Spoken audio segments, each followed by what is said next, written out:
Hello everyone, চলো আজ তোমাদের সাথে আমাদের গৃহপ্রবেশের মিনি ব্লগটা শেয়ার করা যাক।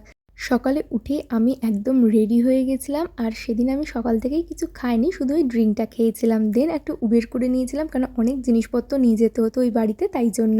আর এইদিকে 9টার মধ্যে ওই বাড়িতে ঠাকুরমশাইও চলে এসেছিল, আর আমরা এদিকে শুরু করে দিয়েছিলাম গোছগাছ করতে। তো গেটের সামনে এই গেটের ডোরের কি জিনিসটা নিয়ে বলে, আমার ঠিক নাম জানা নেই, তো সেটাও লাগিয়ে নিলাম। আর নিচে এদিকে প্যান্ডেল আর রান্নার কাজ কিন্তু স্টার্ট হয়ে গেছে।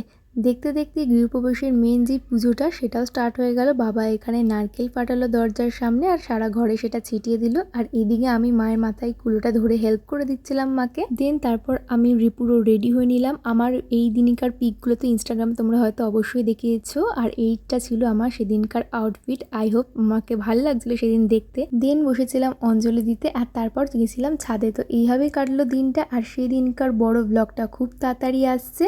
সো প্লিজ স্টে টিউন, আর এরকম আরও ভিডিও দেখতে হলে প্লিজ আমাকে সাবস্ক্রাইব করে দিও।